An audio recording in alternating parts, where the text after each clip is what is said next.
trillion. Phoenix blast for a half tank of gas, smash the alien. Let me your energy once who didn't believe in us. But first let me destroy social media for you beat me up. Tomorrow never promise I build a bridge for my daughter and son to make it to the other side with their moms. Check it.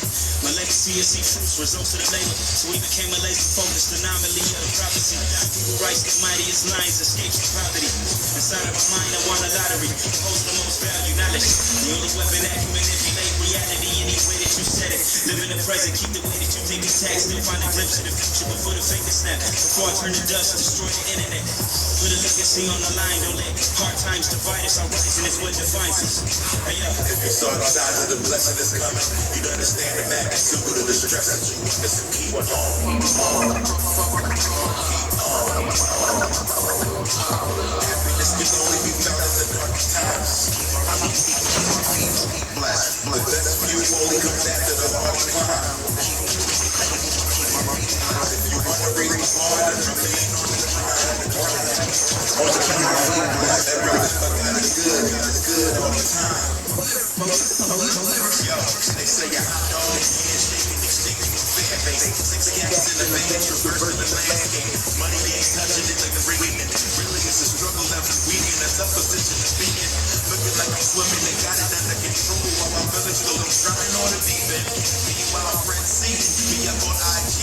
Look like I'm on vacation. Man, they think I fly free, but a picture only shows what I choose to be exposed. The highlight reel, cause I crop out the lows. Nobody watches Sports Center full of layups. And everybody say they love you while you on the way up. If you don't wanna be working, then you gotta boss up. But you probably the last one to know you washed up. Man, growth is painful, it changes too. But you got to be aware of what we're changing to.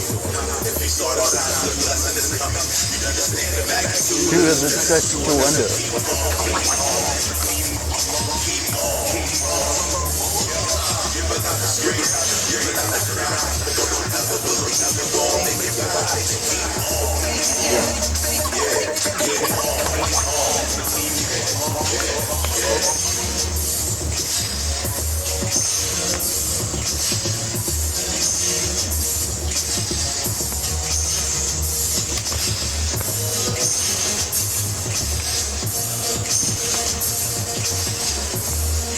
Yo, check. Mic check. Check.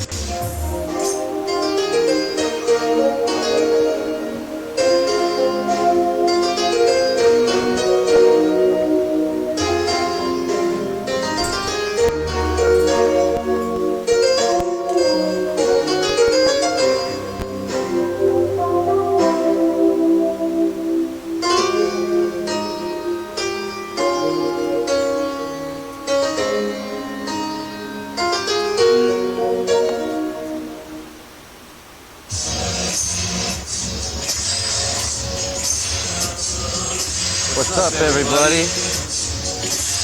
Yo. It's me. I'm JJ, and I play my music really loud. Really loud. Not hacking boxes, yeah, that's right. 'Cause I rocks is getting drunk, getting crunk. Where's my coffee? Where's my Monster? Where's my Red Bull? Where's my Rockstar? Getting drunk, getting crunk. Mix my sparks. I'm not a black hat, you fucking narc. It's all just a game to me. You think I'm IT, CISSP? Ha! Whatevs. My name is Zot. I'm a hot shot. Popping them shells, LOLs. Reverse connect. You know I'm the best. I don't give a heck. To hell with the rest. Hey, Lego, my Stego. Yatch! I'm flowing into your buffer. It'll all be over soon, no need to suffer. So I'm down with the injection. It gives me an impression. Ha! You guys just playing, just saying and relaying. I'm the leadest fool you know, yo. Core, never a bore. It thinks I am, or you're just a jelly whore. A header, shredder, burping up swill. I don't think I'm better, I just got mad skills. AC, DAC, yeah, you know me. 2600 hertz frequency. The convention I'm representing. of my crew, swilling back through. Maybe blooded just like a python, but give me some lyrics and turn the mic on. You'll all be twerking and networking, and if you're not, let's go back to jerking. Cause this is all just a game to me. You think I'm IT? Three-letter agency? Ha! Whatevs. The pirate, console cowboy, network ninja, silicon samurai. I don't let shit go to my head, cause if I did, I'd be dead. Right now I just gotta flex and move on to the next. Yo, I gotta go. I'm just get warm to my keyboard. No, my keyboard's not that cold. Oh, are we having fun yet? Are we? I think so. What's up, everybody? How's it going? It's Labor Day weekend. It's me, the producer of Video Games and More, with the Avenger. I'm jjstyles. Even though I was just rapping, saying I was Zot and I'm a hot shot. You know, that's just, well, the fact of the matter is, the account that I have on hackthebox.eu is under Zot. So if you want to look that up, I don't know, if you're into that kind of thing. But yeah, so I guess that's kind of where that came from. What am I so happy about aside from it being like Labor Day? I don't know. I need to turn off SoundCloud, it sounds like. Got music coming out of every freaking speaker in this room, apparently. Alright. No, I'm excited because I got a package in the mail. And it is a nice, heavy, thick, fat package. You know what I mean? Yeah, you know what I mean. Well, no, you don't know what I mean, because I knew what to expect. In fact, I should probably send an email to Mary right now. Let her know I got the package and say thank you. Let's see. Oh, it says we're live. Let me see how this stream looks, how it's going. We got 0 viewers. That's fine. I'm archiving this for posterity, man. Today's an important day. That's fine. I'm archiving this for posterity, man. Yeah, there you go.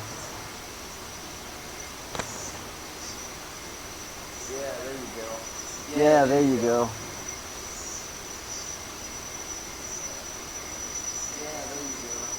Yeah, there you go.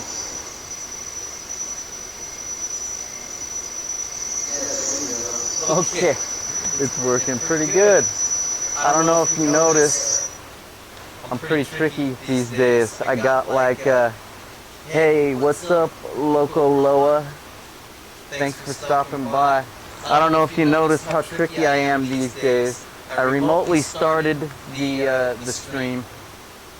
I don't know, it's kind of like an intro. I got an OBS remote on my Android here, which I used via OBS WebSocket to get the stream started.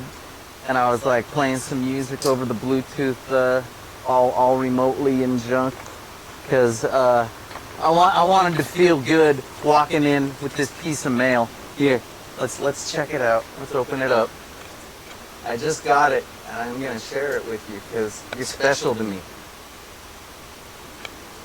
All you Zot the Avenger Video Games and More fans, you're special to Zot and you're special to me too. So this right here comes from New York City. New York City? Get a rope. I'm not sure if you're familiar with that address. Let's see if we even got enough light to read it. I think we do. Jesus, I got my stream playing on the lowest resolution. You know, it's like 160. Okay, now I got OBS open. Oh yeah, that's perfectly readable. Yeah, except you can't read those letters right there. That's kind of important. right above the actual P.O. box, it says like, wait a minute. Oh no, it doesn't say anything about 2600 magazine. Nope. But yeah, that's the freaking whatchamacallit. That's yeah, come on. Yeah, we got this. That's the P. God damn it, son of a, I'm gonna fucking flip out. Ah! I want to read these already. But I'm trying to archive this because this is actually taken me a really long time to do because I'm a dysfunctional freak of nature. Go figure. So, you may not know this, or maybe you do. I got to write a couple articles for 2600 because I've read so many over the years. I wanted to give back to the community, and I did it in the form of a video game how-to for Rocksmith.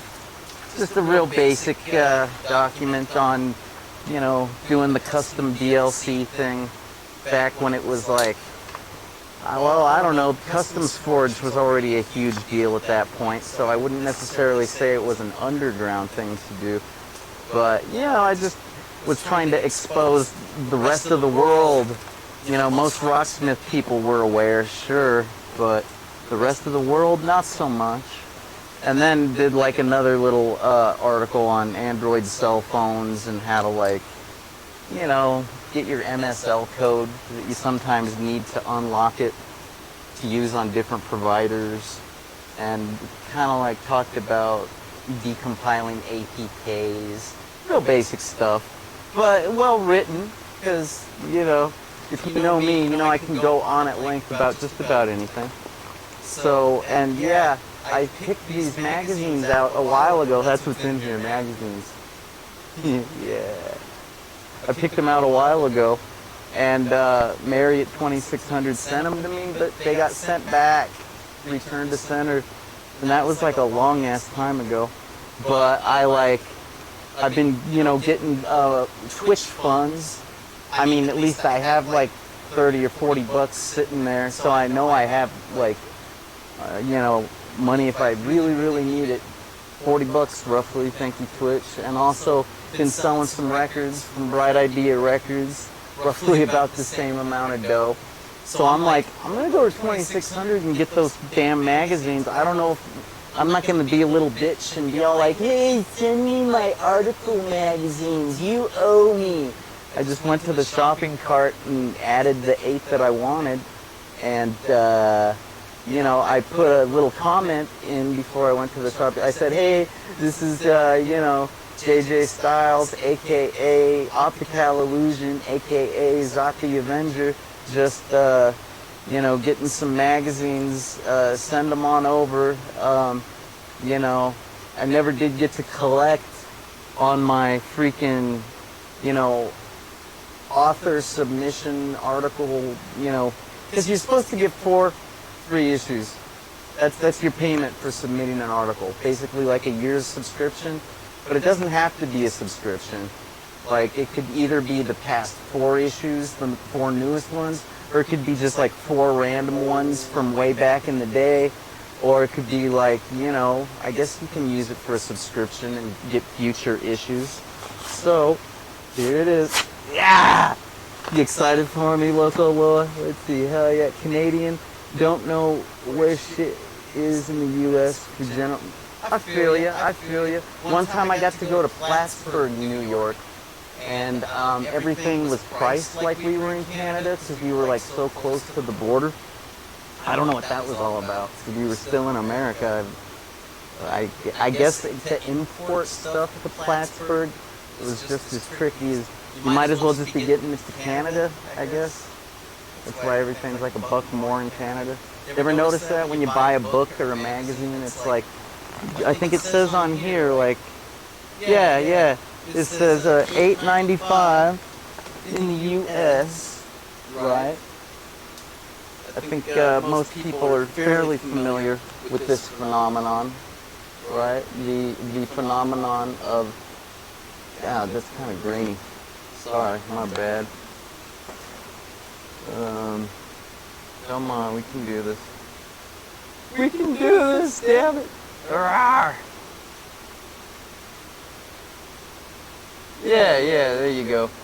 Basically, it says 8, God, it's still at, I'm sorry. I suck. It says $8.95 US, $10.95 Canada. You're just gonna have to take my word for it. You can go look it up. And I really never really quite understood like why Canada has to get shafted like that, but that's just the way it is. You know, I don't know if that's the Canadian dollar, and you just need more of them to get stuff, and it's still basically the same price. Is that the way it works?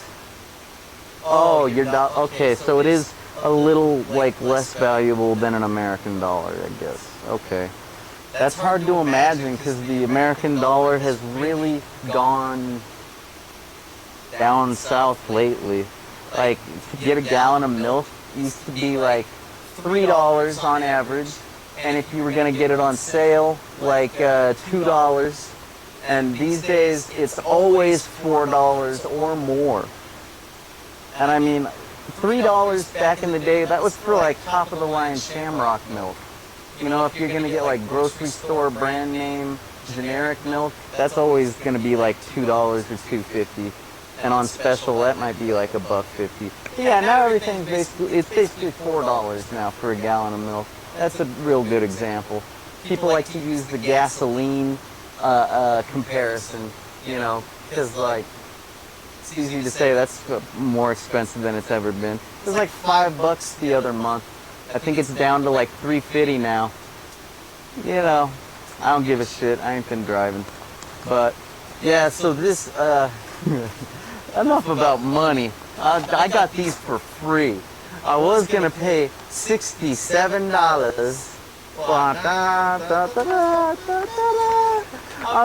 It's raining magazines. Yeah. I was gonna pay $67, but Mary called me the next day, woke me up. I was all like, ding, hello? Oh, who's this? Is this a spam call? I don't recognize this New York phone number. No, this is Mary from 2600. Oh, hi, Mary. Long time no talk to. Hey, what's up? Something wrong with my order? He's like, no, well, you just don't need to do it. We can get you those magazines. I think they're still on a shelf, the ones you picked out. You want me to take out the 4 that you had and replace them with the 4 newest ones? I'm like, yeah. I haven't been able to make it out much lately. So I do not have the newest of the new, right? Which I believe would be this one and this one, and let's see. This is a new one too. You know I'm gonna go over these issues right now. So if anybody's not into 2600, they might not want to hear this.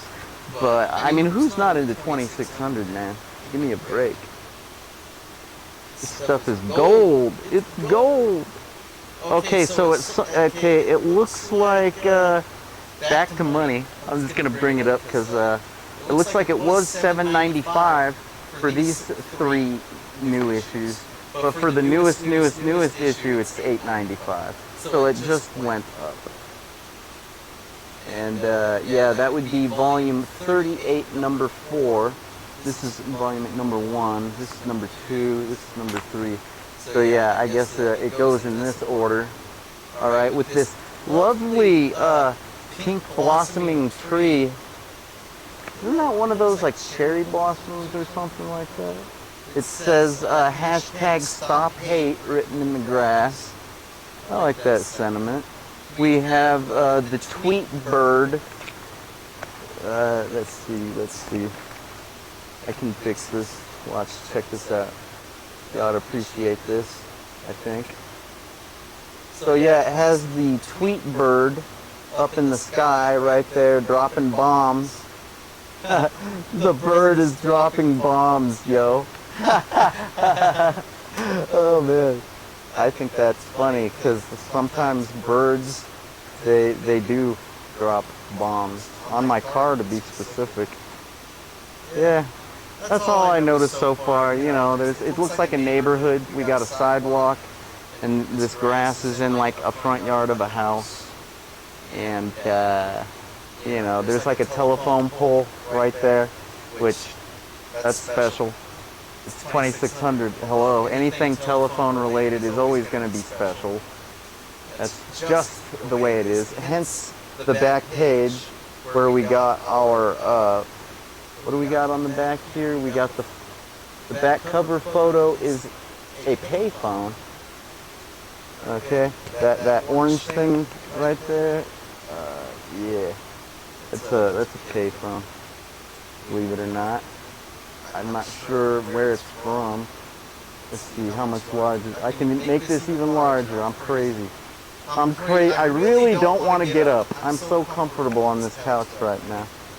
So I think that's about as, let's see if I use a filter on the, let's add a sharpen filter. All right, we're gonna sharpen up the image. Here we go. Hey, not bad, not bad. A little bit more readable, right?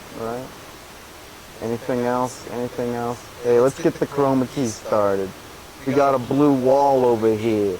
We got some blue wall over here. We got walls and stuff in the video games and more studio.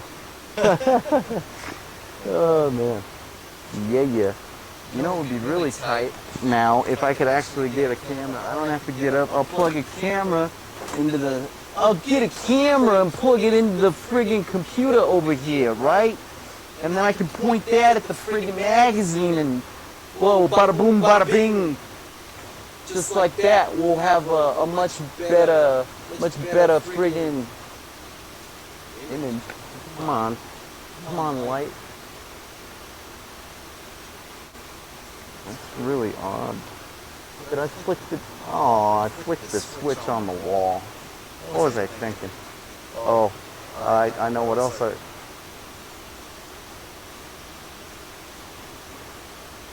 It's freaking trippy looking. Let me try to fix that. There we go. Smoothness. Because I got the smoothness. I'm super smooth. Not really. I haven't been going out enough lately, but I can still, you know, dance. I'm smooth when I'm like, hey baby, they're playing some Billie Eilish, let's dance. Oh, you know it? Because I'm the bad guy. Let's freak. Oh yeah. Okay, let's see. You fucked up here for buying gas because it's by the liter. Oh yeah. I kind of know a little bit about liters from buying soda pop back in the day, but I've mostly been drinking the cans for a while, so I almost forget what a liter is like.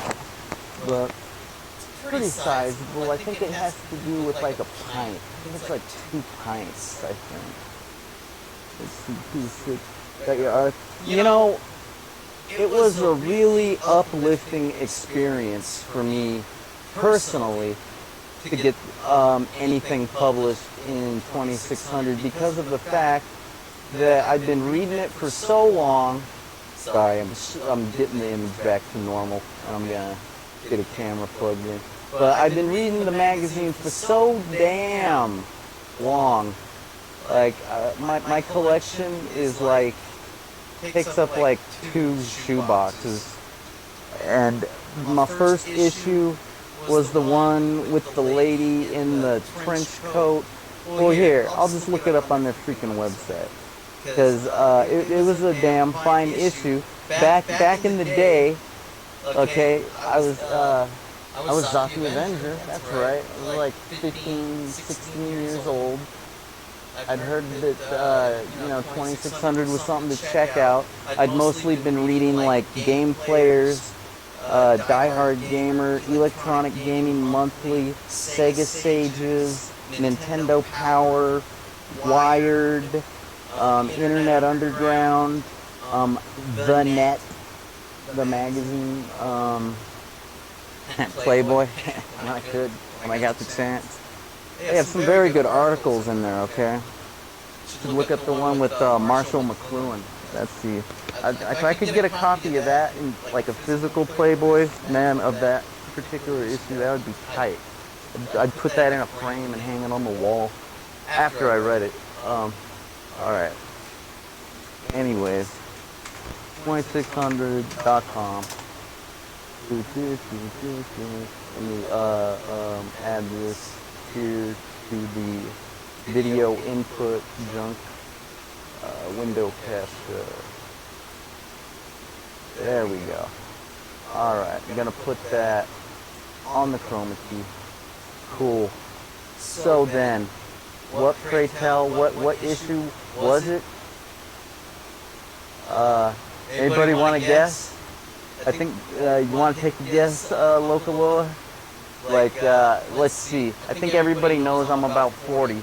So, you know, it would be about like 25 years ago. Let's see what was going on 25 years ago. Back issues. Let's see. From the 90s, of course.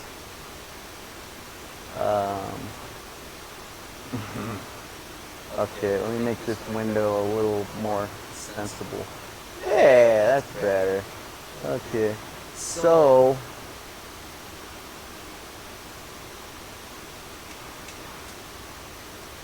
it was. Oh, I have this one. I scored this one at Bookman's Used Books over at Speedway in Wilmot. Fantastic. Bookman's has always been fantastic. They used to sponsor video games and more with free video games. They've always had a video game department. So that was very useful. And they still have an awesome video game department. And they have one not only here in Tucson and one up in Mesa, which is basically Phoenix. And then I think they got one in Flagstaff. I don't know. Bookman's. And they're used books. So like, you're kind of recycling. I don't know. Something like that. What else? Oh, yes. This was the first book that I scored at that one. I'm gonna do my camera trick. Hold on one sec. Yeah, that'll make it easier for me. Okay. If you're like, why are you backwards? Why are you backwards, Jay? It's because I'm easily confused. Okay. So yeah, that one. See how that works? That one right there. Now that works. I'm not confused anymore. So that one was at Crescent Smoke Shop in downtown Tucson, Arizona, across the street from the Ronstadt bus station. Pretty darn good issue. This one has how to make a red box, I think. I think this is the one I learned how to make a red box from. Let's see, DTMF decoder. No. That's kind of the opposite. The red box is more like a DTMF generator, but you modify it to do some pretty crazy stuff. Macintosh key capturing, you know, I can't even remember what keys in particular. They're probably talking about like AppleNet. Is that what it's called? I know the URI scheme is like ASS. Applesoft, AppleServe, file sharing. Anyways, that might be what it was about, or it might have been about. There were some pretty funky networks back in those days. Like people were still using Novell NetWare a lot, which, you know, maybe these days you'd kind of shrug your shoulders and go, why? Why would anybody use anything but TCP/IP? You know, but TCP, the internet protocol wasn't quite as robust as it is now back then. Okay, it was a little bit lacking.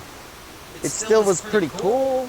It was still handshake based, at least with TCP packets. UDP was still just streaming like we're doing now. But yeah, I know that I was excited because I had a Mac then. So pretty good stuff. But really, this issue was only on the shelf for like one more day because like the very next day I got a cop. Or wait a minute, how did I? You know what? I'm confused. I got that one at Bookman's too. Straight up. All right, people. That one I got at Bookman's too. Let's see. This one, I don't have that one. No. This one? No, I don't have that one. No. This one? I don't have that one, but that's a pretty dope cover. I like that. We got an AT&T building right by the bus station I was talking about, right over on Pennington Street. Still has like the AT&T sign and everything. You can see it all the way from the buffet bar over on 9th Street. So, but no. Oh, I'm clicking on the OBS video window instead of the browser. I'm so easily confused. It's been a long day, alright? Not really, but not only has it been a slightly long day, getting some work done, but now I'm like, probably got my adrenaline like going through the roof, because it's like, so it's almost like Christmas time over here. Alright, like I said, the lady with the trench coat, this is definitely the first issue. First real brand new issue ever purchased by yours truly. Back in the video games and more days. And some of these articles, like chip cards explained. Maybe you don't know what a chip card is. I think you do. It's actually like another way of saying a SIM card or a smart card. Back then we were calling them chip cards. Isn't that adorable? And you mostly acquired them at like college campuses in order to use things like photocopiers. You could also use them at the official school bookstore to buy candy, or chips, or even books, depending on what your balance was. And here in Tucson, our university called it the cat card. I still have mine. Yeah, it's real neat. It's cute. And I got it because I read this and was like, I get a freaking chip card. This sounds awesome. And it is what it is. It's basically ubiquitous now. Like so many people, like so many cell phones have them. Everybody's seen SIM cards. And they just keep like shrinking them even more and more as time progresses. There's been like 3 different iterations already of the phone SIM card, from like big to micro to mini or something like that. Alright, talking about Big Mac mistakes. Yeah, there have been a few over time. Big deal. There have been more Windows mistakes in my opinion. Subscriber network interfaces, that is some authentic telephone industry hardware knowledge, you know. Unfriendly numbers, that's a list of phone numbers that did crazy things. How to steal things, dun dun dun. This is a pretty good issue for me to start with, because this particular article right here, how to steal things, this became a freaking phenomenon. Let me tell you what, because of the fact that like people would write letters, and they still do, but now they mostly email them, okay? But people were writing and sending so many letters, so much mail to 2600, like hate mail, about how effing stupid and messed up and effed up that How to Steal Things article truly was, because, you know, 2600 is one of those magazines that's trying to paint hackers in a positive light, if you will. You know, not back then, most people heard the word hackers and they thought of the movie with Angelina Jolie and Johnny Lee Miller and junk, and they're like, oh, they're criminals with keyboards. But 2600's like, no, no, no, hackers are just curious mofos that like to learn everything they can about junk. Kind of like in Origami, how we were talking about, in Origami 2, we're talking about Dan Juru, knowing everything there is about those those dyes, those colorful paints that he uses, talking about it comes from an ash flower that you can get in Akatsushi over here. It's like, what a hacker, right? You see the difference. Yes. Not everything is criminal in the hacking world, but hackers certainly are not afraid to talk about potential gray area issues, if you will. Okay, because security vulnerabilities have always been a curiosity that hackers would concern themselves with. Okay? Because, like, hello, hacking originated, like, that term originated in computer labs, probably like at MIT or some junk like that, right? And so, you know, naturally, if you're in computer labs, you just might be a programmer. And if your program is, like, buggy as hell, you probably might want to get to the bottom of that and debug your damn program. But before you can properly do that, you kind of need to understand the fundamentals of architecture, security, memory management, stuff like that. So that's why, to people that don't know shit about computers, they're like, they're criminals with keyboards. It's like, you fucking dumbass. That's like saying that a police officer with a gun is a madman. Oh, he's got a gun! Somebody get the gun away from that guy with the badge and the blue clothing and the club thing. He's got a gun, he's gonna use it. It's like, that's a tool. They have a lot of training. They go to the range like on a daily basis. It's not like a 5-year-old with a gun. See the difference? So, yeah, this is my gun.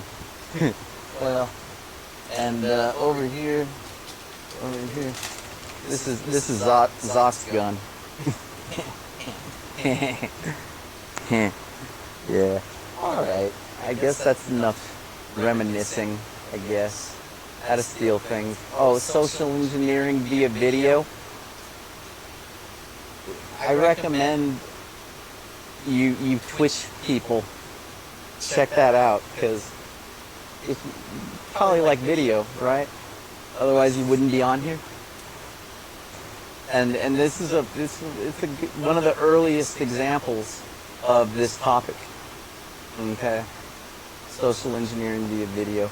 Social engineering has always been a really fun topic for anyone, okay? And, you know, it doesn't necessarily have to be like security or vulnerability. You're not necessarily trying to get a password reset or just get a password altogether.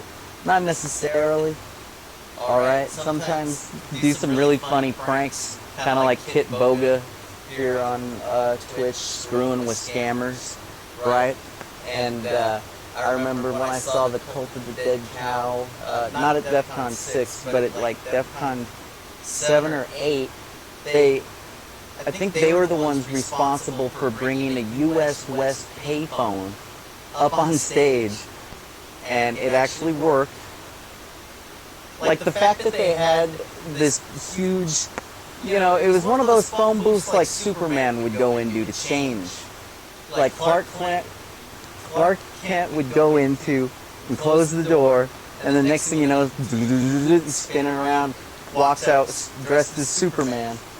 And so this was a US West one. The fact that they've had it, like, I was like, what a nifty novelty, right? But then when they started, like, people like Death Vegetable and Grandmaster Rat, you know, started walking into the phone booth and making prank calls to various corporations in the industry. You know, I think they might have called like Microsoft first, maybe Cisco, maybe Apple. I can't remember. It might be on the internet somewhere. Yeah, it was lovely.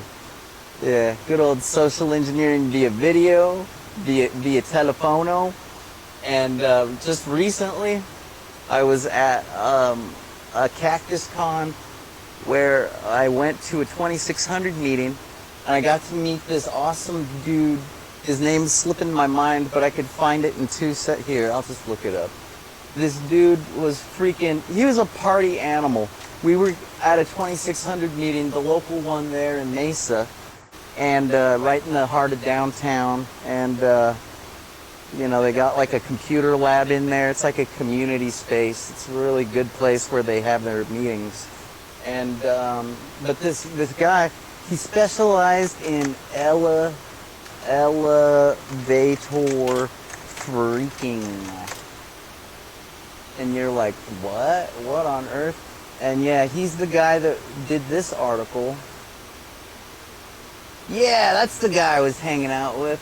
Andy Greenberg. Wait, is that the author? That might be the author of the article. Let's see. It says Will Caruana. Yeah, Will Caruana. And this guy was fucking hilarious. He knows like every phone number in America, right? Like if you want to call an elevator, like he has a contact list like a mile long. Like he's standing in an elevator right there, I'm sure you can tell. And like he at the 2600 meeting when it was over and everybody's like, you know, knocking back brews, freaking he decides to put on speakerphone a phone call that he made to like, I think it was a Las Vegas elevator, and like it's ringing, and all of a sudden you can hear inside the elevator these people talking. They sound like they're having a great time. They're like, oh yeah, I was out by the pool. Yeah, no, I'm just going in to grab my phone. It should be charged by now, but should we get some drinks too? And he's like, hello, this is tech support with the elevator and the casino. How are you doing? Are you okay in there? And they're like, what? Did you hear something? Hello? Yeah, down here in the box, the phone. Can you please, somebody pick it up? I need to speak with you. And he just started like just sort of doing a tech support kind of walkthrough, you know, like getting these people to press various elevator buttons just for the hell of it. It's like, yeah, they were going to have to go to that floor. But he was getting them to do it because he said he was watching them over the camera, you know, and he's like, I'll just wait until you do that because I can see you over the camera. Like, he totally freaking had them wrapped around his finger. They were silly putty in his hands. I was just like laughing my ass off at the way these people were just like so easily duped. They like totally believed it, you know, which is social engineering at its core. Yeah, you know what I mean. Like seriously, guys, when you get a phone call these days, if somebody like says, "Oh hi, this is your medical insurance provider. Can we please get your medical ID? We need to talk to you about your medical insurance." Do you just start reading off your ID? Do you just believe them, or what? Or if you get a phone call from somebody saying like, "Hey Kevin, what's up, dude?" Oh, feedback? Bummer. Oh, a red box is I'll continue finishing this thought and I'll turn on this light. But yeah, you don't just believe what because I get those phone calls, and when I get them, I tell them, hey, who is the person you are trying to reach? What is the name of the person that you are trying to reach? Because if they can't tell me that, well then I know damn well that they weren't calling for me, because they'd have my name in some kind of a user record. Like, they're not just gonna call me and not know who I am. Give me a break. That's the total scammer thing to do. So that's just like a basic precautionary check that I always do when somebody claims to be someone that they're not over the telephone. This is kind of what we all used as red boxes back in the day. That's like what the 2600 articles showed you how to modify, right? Let me see here.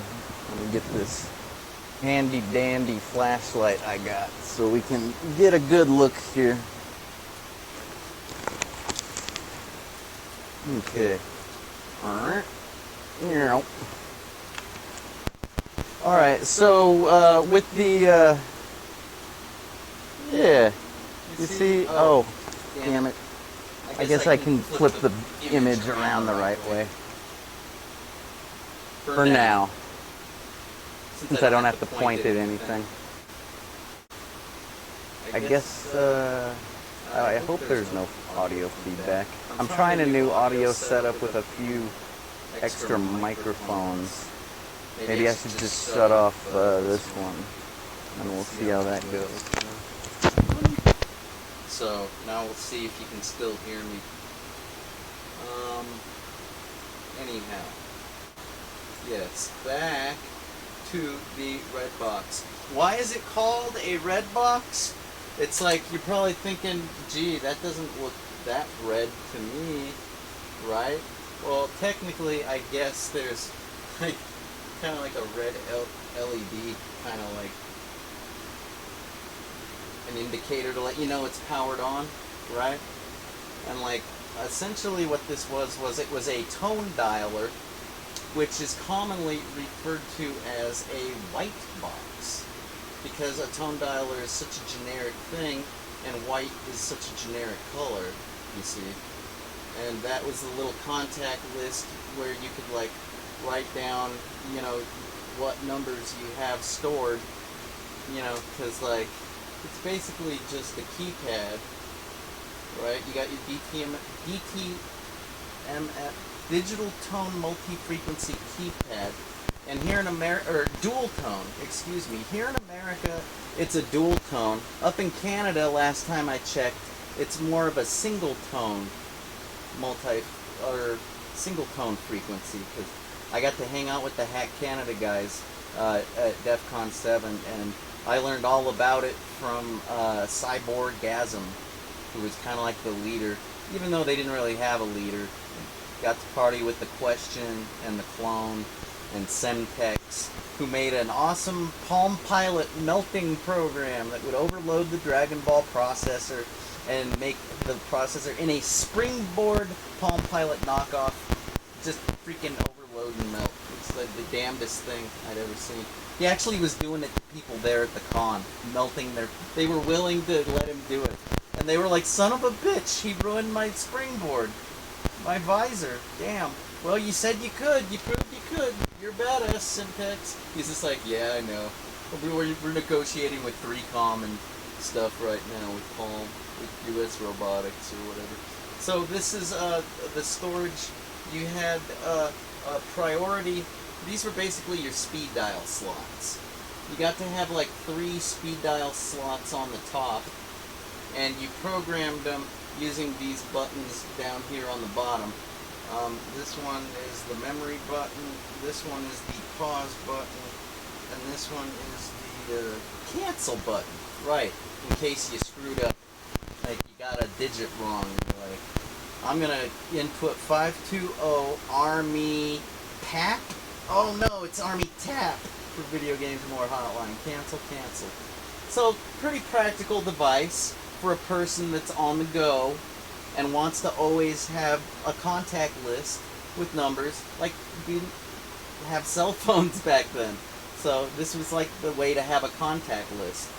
And you take, this is what you would call like an acoustic coupler. You put it to the, here, I'll just demonstrate.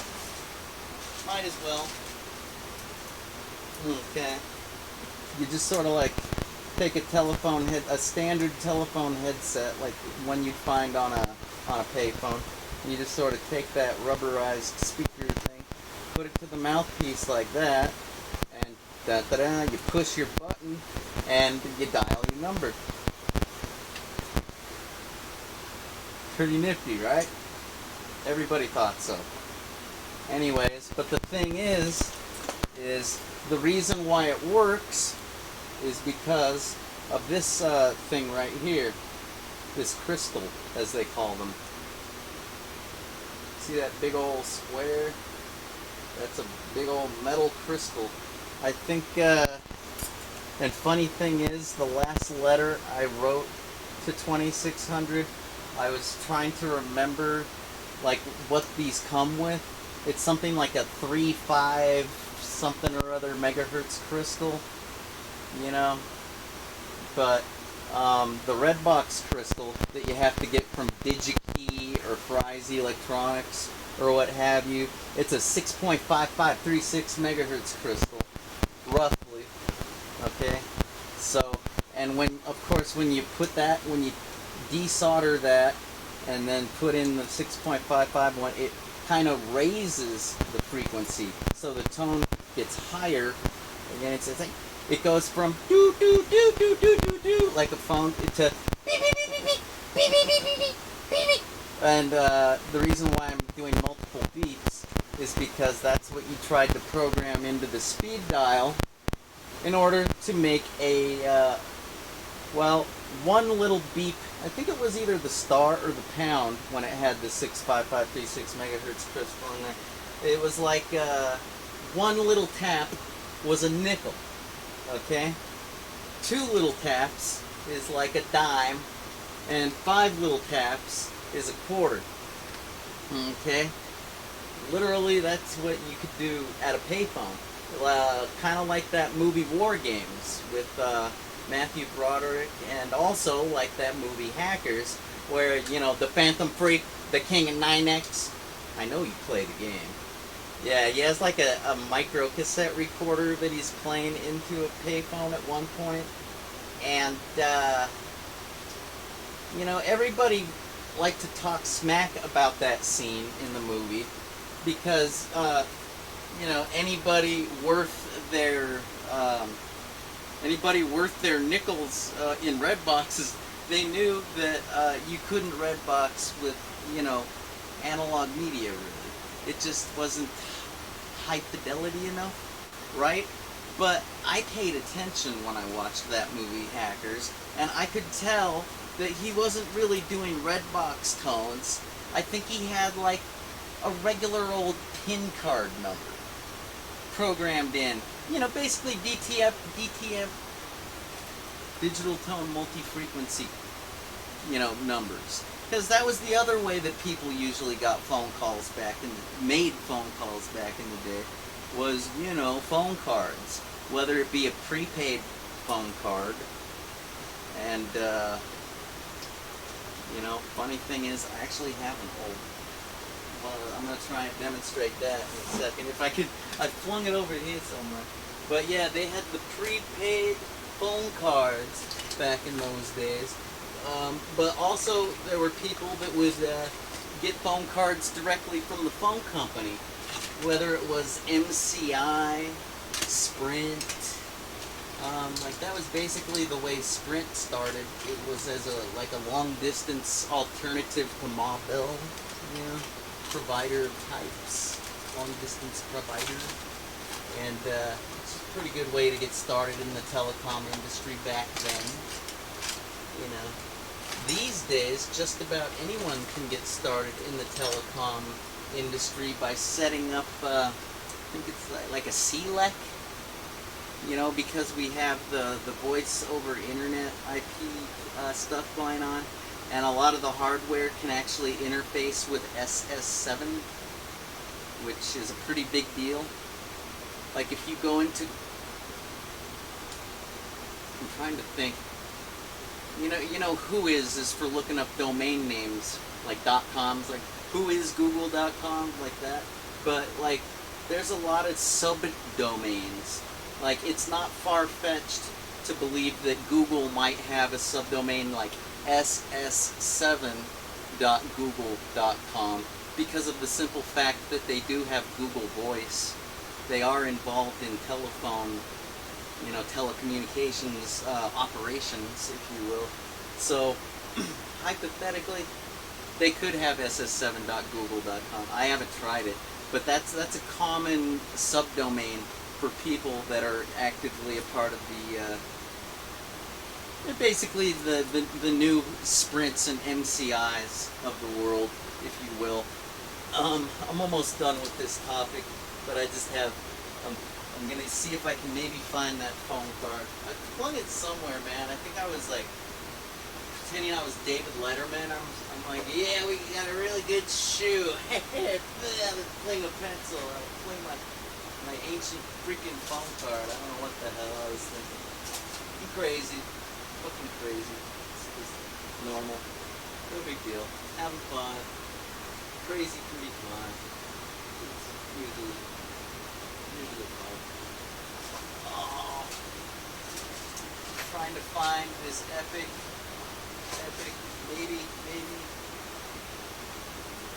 maybe I actually finally put it in storage where it belongs, because this is a collector's item. Yeah, I guess I'll put it in storage. So, we're pretty much done with this topic on red boxes. But, I was going to try to demonstrate, what the original Radio Shack tone dialer, because this is kind of like a modern, this is what they were selling when I started reading 2600, but I think that back in the 80s, I think that's when this one that a friend of mine, my old team leader, gave me, because it has like an LCD readout screen like you'd expect to see on a calculator, you know, and the buttons are a lot more square, like what you'd expect to punch on an actual telephone, like a payphone, or, you know, basically any kind of phone that has one of these kind of handsets. You know, they all kind of had square buttons that kind of beveled inward a little bit, kind of like the way the buttons on an arcade fighting game kind of bevel inward. And yeah, it was brown colored instead of black. Had the LED liquid crystal display. It was an LCD, like a calculator, and had, you know, the numbers displayed like an alarm clock, or, you know, like typical LCD style numbers with the line. And it's basically like a 0 and then an 8, but oh, you can make it a 1, or you can make it a 2, or you can make it, you know what the fuck I'm saying. So it was really a nicer tone dialer, what they made back in the 80s. It was sturdier. It actually had like a metal plate that was like made it feel real sturdy. I was very impressed. I was like, "You're giving this to me?" He's like, "Yeah, take it, JJ. I don't use it. I don't need it. You're into this kind of stuff, so you can go ahead and just yeah, enjoy it. Okay? Just tell me you're gonna enjoy it." I'm like, hell yeah, I'm gonna enjoy it. I'll probably turn it into a fucking Redbox, bro. But you see, Redboxes, they didn't just work on payphones. Like, you actually had to know something. Oh yeah, I didn't find my tone dialer, but you see, kind of like on this Donkey Kong Game & Watch, like that kind of metal, that kind of fancy kind of, see, this is the way they used to make stuff in the 80s. Back in the 80s, they had really nice, like, I don't know what kind of, if that's tin plate or whatever, but it really just kind of makes things sturdy. And like, yeah, this brown color, that's exactly like the same kind of brown that the Radio Shack tone dialer was. Yeah. It's a lot like my Game & Watch here. And like the time displayed here with the Game & Watch. Come on. Yeah, there it is. Right there. It's kind of fuzzy, but yeah, 6, you know, like a regular old alarm clock. Yeah, I think y'all probably had the picture and understood already. But yeah, it's nice to have a visual example, right? Demonstration. Anyways, and yeah, that was one of the coolest things that a boss had ever done. Like, bosses usually aren't too, granted, team leaders aren't exactly bosses. Like, they don't really, like, control, they can't really fire you. But, you know, they do give you, like, annual reviews. Uh-oh.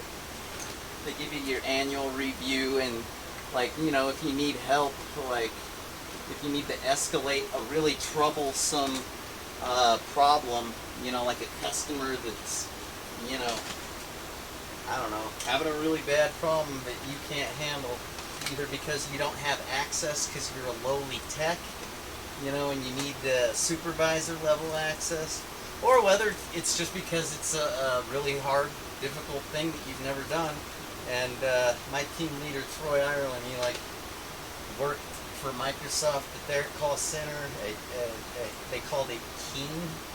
So, pretty nice guy into pro wrestling and junk. But I still got that $10 around here somewhere. I just put it into storage because it was gonna get messed up, you know.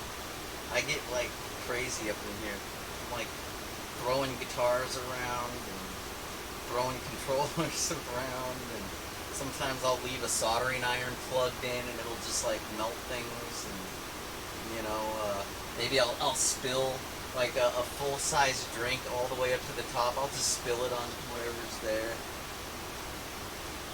Yeah, I'm like a Tasmanian devil essentially in that regard.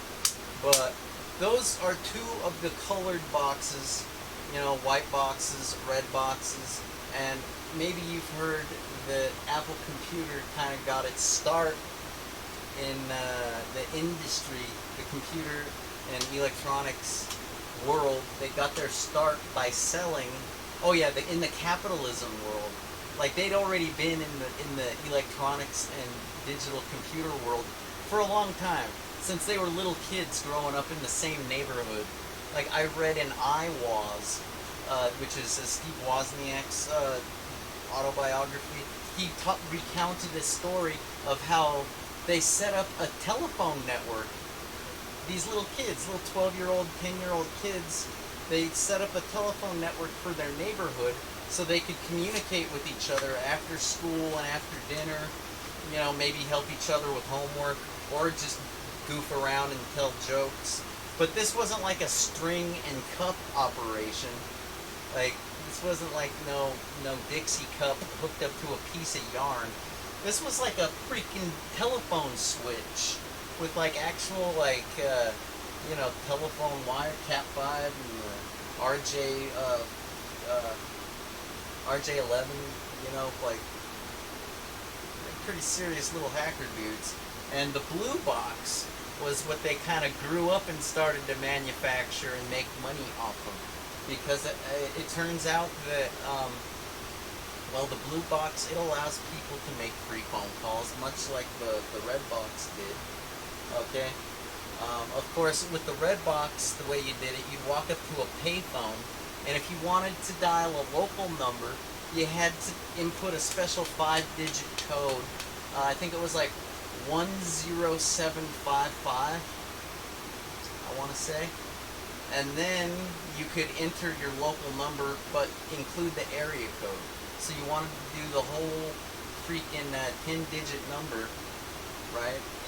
The NPA, the NNX, NXX, etc.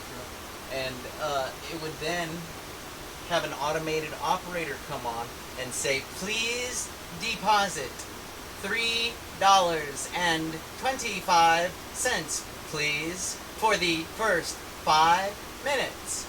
And of course, for a local phone call, that sounds like highway robbery, right? You're like, that's insanity! Who would ever do that? Why do they have such a thing? What's that number? That 10755? What is that supposed to be for?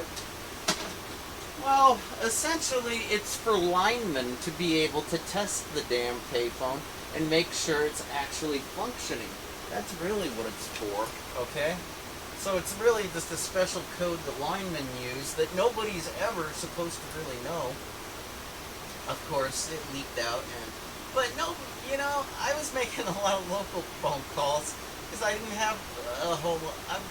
When you're I don't know what teenagers are like these days. Okay, but most of my friends were local yokels.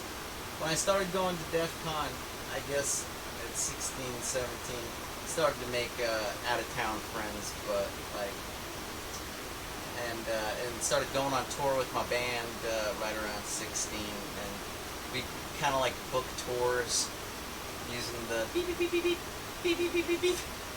Get like probably it would have probably been like $200 to $300 to book a band on tour back in the 90s, you know, the traditional phone call method before everybody switched to email. But when you're on the road, especially, and you need to call home, Redbox really comes in handy. And I never got busted. Like, people would write into 2600, there'd be all these stories about people using them in public, and like a campus security guard would come up and confiscate it, or maybe even a police officer, blah, blah, blah. You know, I swear to effing God, nobody ever knew what it was. 99% of the time, nobody knew what in the they didn't know what a tone dialer was, let alone a red box. Like, seriously, I was the most high-tech dude in town, and I was just barely starting in the game, really. Like, the game of being a high-tech motherfucker that reads 2600 and uses red boxes. And but I mean, hey, if the Apple guys got their start making blue boxes, you know, it's only to be expected that if you're going to be a high-tech mofo, you know, you're going to have to learn something about protocols, you know, and security bypasses, and, you know, maybe at the very bare minimum, default passwords. Like, we all know about admin, or maybe admin password, or maybe Cisco, stuff like that. It's like, you know, rudimentary, but that's a good starting place. There's entire databases of default passwords that I've had to rely on because I buy used equipment, sometimes from auctions or just thrift stores, and yeah, sometimes you need a goddamn default password to get into it. Few people kept their old hardware. Yeah, I've noticed that. You know, I guess I'm lucky. I'm blessed because you know, typically when I'd leave home, you know, I could fill up a rubber tub, and my mom just kind of held onto it, stuffed it in a corner. I remember this one time the roof got a leak, and the water came down through the ceiling, and a lot of my stuff got moldy. A lot of documents, mostly. But I cleaned up most of them. Yeah, kind of looked like black mold. It's kind of scary. But I digress. I guess I'm blessed that way, and, you know, I've never been one to go to a pawn shop or whatever and, like, sell my stuff. Like, you know, that's not the way I do drugs, okay? Seriously, that's not the way I do drugs. Anyway, yeah, blue boxes, red boxes, white boxes. I think there's like orange and yellow and brown. I can't really remember what those do at this moment. I know that John Draper supposedly invented the blue box, which, well, most people knew him by the name Captain Crunch. But his name was John Draper, and he figured out what the 2600 hertz tone was. He figured out that it existed. Well, I want to say it was because of a Captain Crunch whistle. He might have already known about it because he was a telephone geek, a phone freak. That was like a thing to be in the 60s, I guess. The hippies and the yippies and all those. Some of them were phone freakers. It was like that movie Sneakers with Robert Redford and that Blues Brother guy Dan Aykroyd, and that dead kid River Phoenix, and that classical actor Sidney Poitier.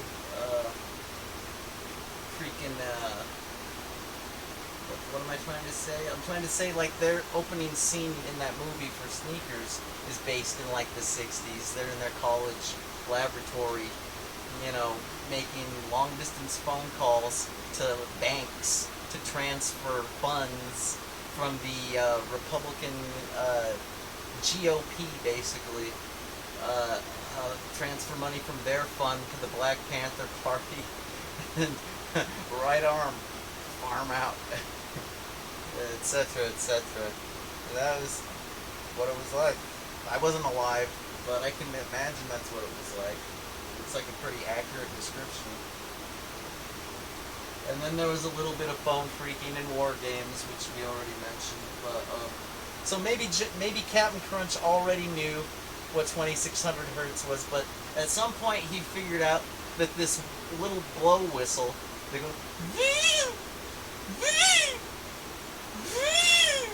like that came in a Captain Crunch box or whatever. Like it made a 2600 hertz tone. And he made a lot of free phone calls that way. All over the world. End of story. So many fun stories to tell that go along with, like, this magazine, for example. I'm curious what's in the newest one. Alright. That'd be this $8.95 one with all these, looks like political type quotes in this Brady Bunch style box grid. Something about crayons, AI model drawing, etc., etc. They got some payphones from Romania, Switzerland, the United States, and Canada. These bottom ones, yeah, man. Why do I keep losing that flashlight? Oh well. Yeah, those bottom ones are the United States and Canada ones. The phone bank is Canada. The singular one is the United States one. Those are very, very typical looking payphones. I don't even see them anymore, really. I wouldn't even know, like if somebody were to ask me right now where to go to find a payphone in this town, I'd have to tell them the airport, maybe. I think they still have one at Club Congress, Hotel Congress downtown. I want to say they still have a payphone in the lobby. And aside from that, keep your eyes open. There might be some out there, you know. You see, the thing is, back in the day when red boxes worked, there were two types of phones, essentially. Two types of payphones, if you will. If you don't mind me simplifying it like that. Because, let's face it, there's a lot more than just two types of payphones in this world. That's why 2600 does this stinking photo thing in every issue, is because there are so many varieties. Like, just so many stinking varieties. But the thing is, okay, is essentially when it comes to red boxing, you had two different types of payphones. Okay, you had ones that looked like the Canadian phones that we see here. Come on, there we go. That bank of phones right there. Those are very typical looking phone company style payphones. I think that particular style was referred to as a Fortress phone, which was a slightly newer type of phone company payphone. It had like a readout at the top. That black bar at the top is actually a digital screen readout. Okay, and then you had these other phones, which were not phone company payphones. These are what they called COCOTs, which stands for Customer-Owned Coin-Operated Telephone. And, you know, you could tell because phone company phones were just usually nicer looking, like, and they were kind of more generic, you know, the real bare bones, clean cut style phone company, Ma Bell payphones, and those were the ones that you could red box with. But a COCOT, it didn't use the coin mechanism was a completely different system, different protocol, different everything. So naturally those tones did nothing to a Kokot. But there were people out there that just couldn't get the message. And no matter where they went, like whether they knew, they'd still try. People would still try over and over again. And I'll admit, I probably tried about a dozen Kokots back then. You know, and I kind of hoped at some point I'd find a type. I tried a dozen different types, okay? And I was hoping I'd find a type, a local type that was, you know, gonna work. But just like everybody said, no, you can't use the beep, beep, beep, beep, beep. You can't use the chinger on a freaking Kokot. So, but that was okay, because there were plenty of US West phones around here locally. And then when you go to California, you'd have your Pac Bell phones, okay? And then up in Washington and Oregon, they had like, what did they call it? Oh, shucks. I don't know. I know New York it was 9X, I guess, and, well, you get the picture. You know, there's still a lot of domain names registered and functional, and even a part of the DSL, the Digital Subscriber Line Internet Redback Network. Like, there's a lot of DSL subscribers all over the world that are still connected to, you know, DSL customer 47.uswest.net. Even though US West hasn't existed in a long time, it got bought out by a company called Quest.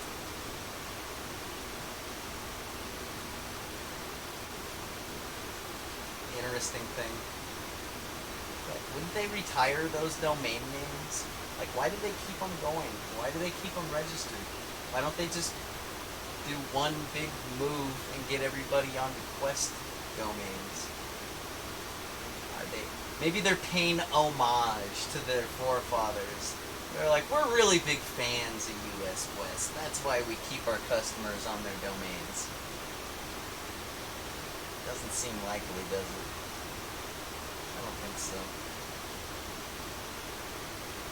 Well, anyways, I don't know if we've been doing commercials or not. I reactivated them here on the the Avenger Rules stream on twitch.tv. So if you've been getting little 30-second advertisements, I guess everything is basically back to normal. I noticed something. Alright, we've disabled the ads for like the last couple episodes of Video Games and More, these origami things that Zot's doing, and I noticed when I was reactivating it, I noticed that the ad breaks were set to 3 minutes. They were supposed to be 30 seconds. So now I understand what the fans were saying in the chat room when they would say things like, oh great, I just got back from advertisement hell. Stuff like that. I would think, what's the big deal? It's just a 30-second, you know, ad spot. It's over with just like that. It's no big deal. Little did I know, there was an extra zero. It wasn't 30 seconds. It was like 3 minutes. It's like, sorry.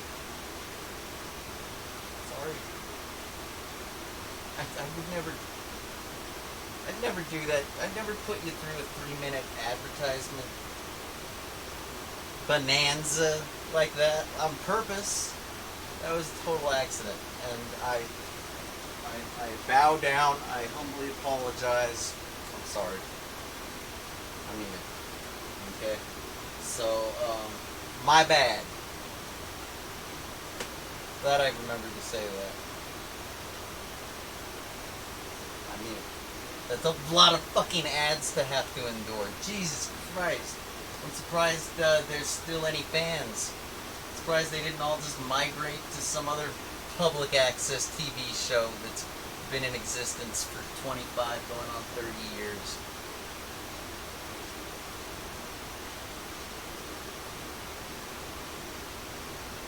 Any rate, you may have noticed that the description for this particular episode talks about a video game. I think it's about time to load it. Let's see, we got, ooh, what's this? Oh yeah, Kevin found himself a freaking 2600 tone to call his own. Nice, nice. Yeah, man, those were some of my very first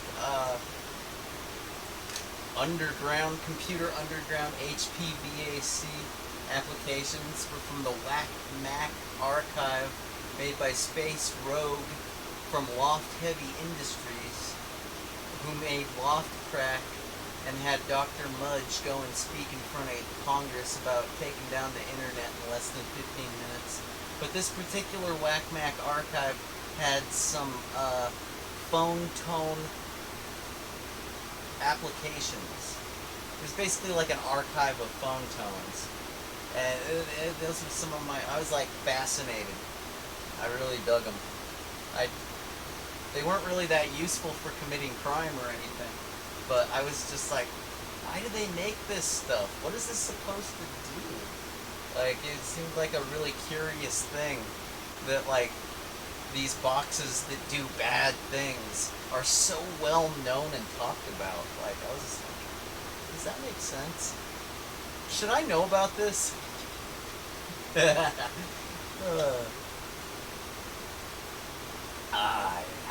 Should Zuck the Avenger know about how to disable Net Nanny and Cyber Patrol and go to any website that he wants?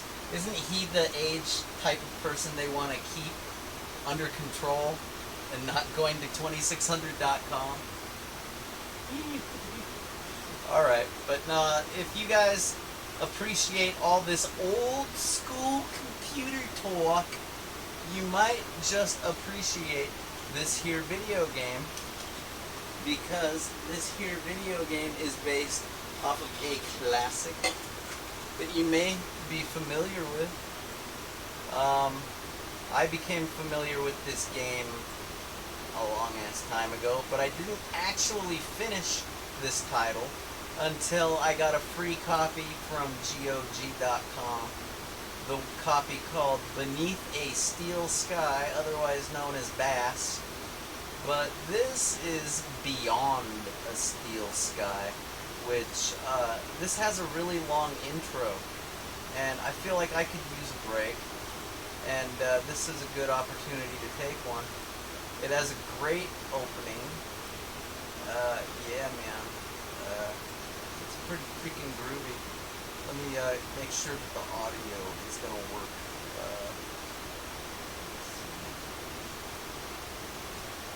Which audio track would it be? It would be desktop audio.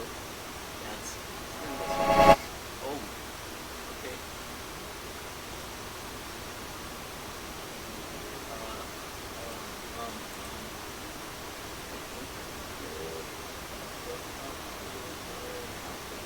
Oh, my speaker went to sleep. I'm so tired of this thing going to sleep all the time.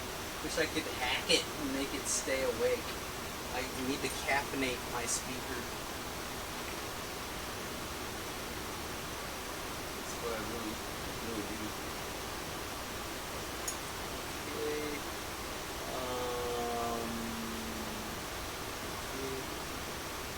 Need to start a new game.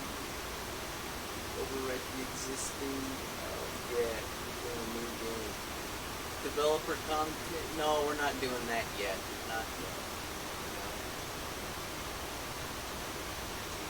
No. Oh, good. The audio's working.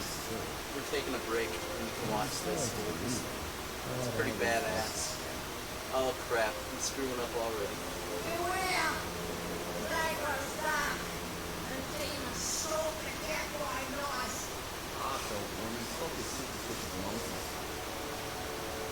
Besides, this is the best time of day for fishing, eh, Mark?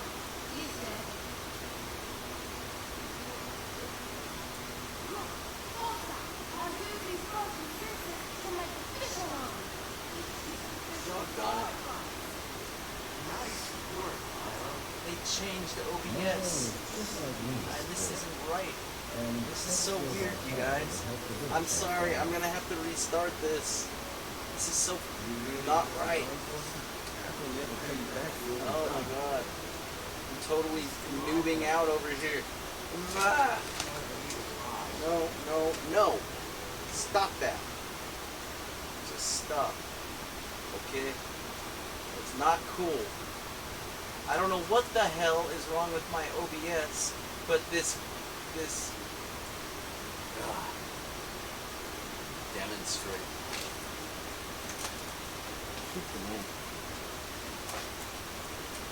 Anybody understands what I'm going through at this moment with this? Let's see. That would be cool. Oh, right. Here it is. Okay. So, there we go. So, that's, yeah, video feedback. Whoa, trippy. But do you see that line right there? You got these weird lines on the sides, right? And like, not only do we have that, but now when I go and like, oh, I don't know, shrink a window, like that, it wasn't affecting the scale at all. It was like cropping instead of scaling. I don't know whether I activated some stinking crop mode. Let's see, block preview scaling, scale to window. Yeah, I'm just gonna make it scale. I'm forcing it to scale now, and we're gonna try that again. All right, because I want you to enjoy this. I want everyone to enjoy this. I'm so stoked that this exists. This is some really cool stuff. Alright, so that's that.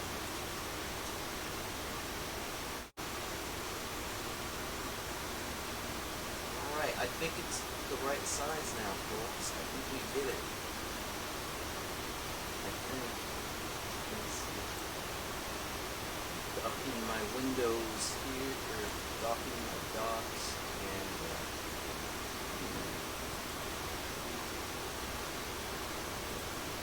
let's see, automatic scene slate. Get my web browser so I can see what you're seeing. Okay, that is full screen. Sweetness. Alright, let's try that again, shall we? Thank you for bearing with the video games and more stream on the Zombie Avenger Rules channel here on twitch.tv with me, your host, jjstyles. We're going to be checking out the intro and storyline for the Beyond the Steel Sky game, which was just released like back in May or something. So, hope you enjoy this. It's pretty cool stuff. Based off of Beneath a Steel Sky. The original old school badass adventure game. I'd already decided to be my last night last trip. I was sorry to be leaving, but I was restless again. Beware! The day grows dark, and demons stalk the gap by night.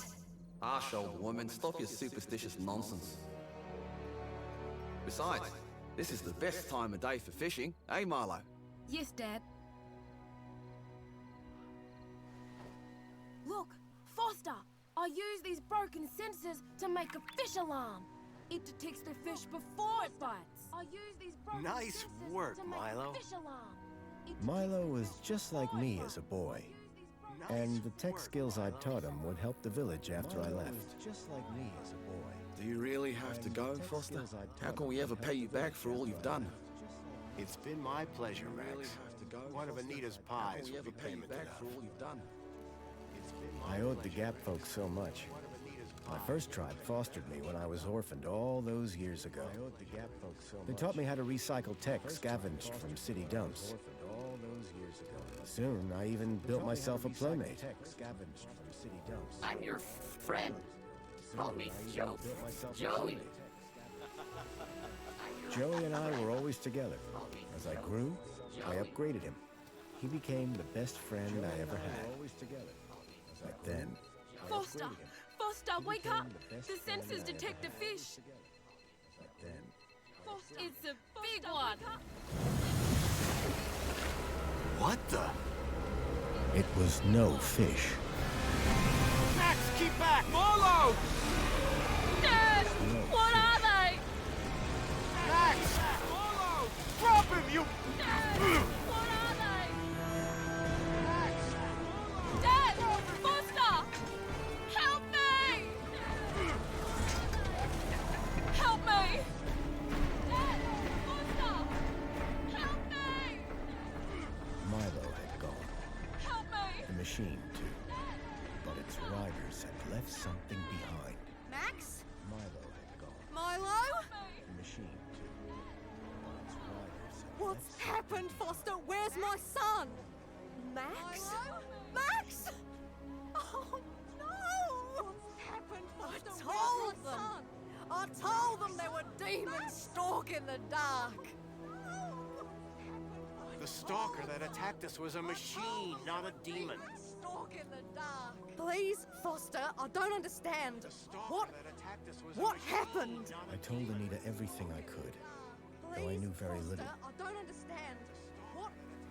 What happened? I told Anita everything. Max was barely conscious. I could only hope that with Anita's loving care, he would recover. As for me, I had to follow Milo and his captors immediately. I'll bring Milo home, Anita. I promise. Thank you, Foster. I know you Bring will. Milo home, Anita. I promise. Dawn was breaking as I left the village. Featureless wastes of the gap stretched away from me. Night followed day, then day dawned once more. Time lost meaning as the tracks beckoned me ever forward. Determination had long replaced sadness. Whatever it took, I would find Milo. The tracks were barely visible now, blurred by the wind. But I was sure I'd reach their destination soon.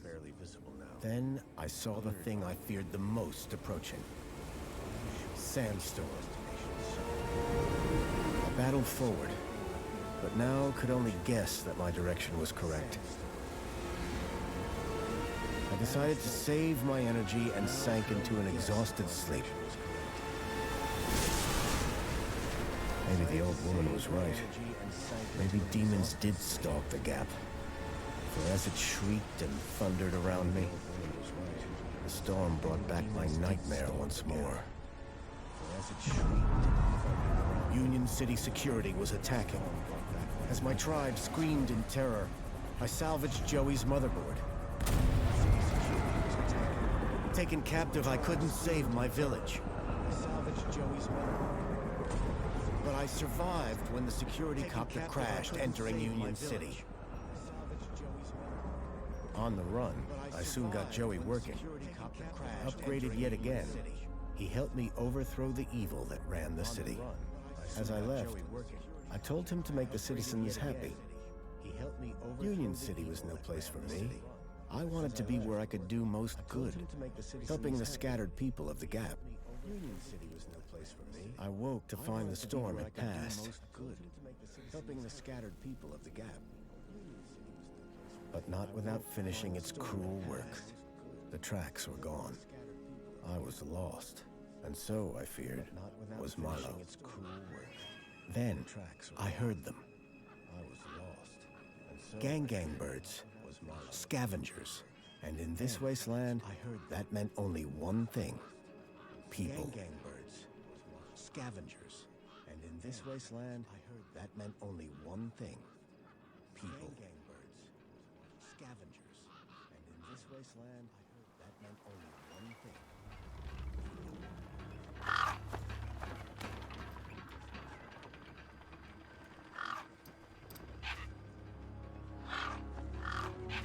Despair turned to hope. If the stalker had gone, I would find Milo. Then, in the distance, I saw a girl crouching over a body. I would find Milo. Then, in the distance, I saw a girl crouching over a body.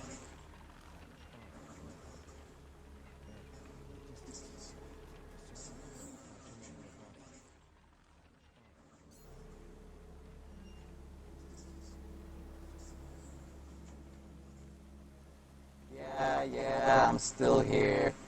And yeah, I hate myself too. You probably hate me. Oh, let me turn that. Yeah, I hate myself too. It sounded like some alcoholic grumbly. Yeah. The freaking the resolution is off, guys. So I'm just gonna do this. The freaking the resolution is off, guys. So I'm just gonna do this. The freaking the resolution is off, guys. So I'm just gonna do this. Freaking the resolution is off, guys. So and now, hey game, why don't you oh my God, is this still? And now I'm gonna remove this. This is just. I don't understand. Like somehow my OBS is way different. I don't understand like the way these windows normally operate. It's like they're not operating like that anymore for me. It's really weird. The way these windows. It's like they're not scaling. They're operating. It's like they're not operating. I don't know if I accidentally enabled some kind of crop. It's like they're not scaling. They're operating. I don't know if I accidentally enabled some kind of crop. Anyways, sounds like a. Oh yeah, I was afraid that the audio was doing that weird modulation thing. I don't know why that's happening either. Was doing that. You know what? I'm shutting the whole damn thing down. I'll be back. Stick around if you want. I'm taking 5. Thank you for watching. It's been fun talking about 2600. I'm gonna check this out though. I'm dying to play this game just about as bad as I'm dying to read these issues. But I'm gonna check this out though. I'm dying to play this game just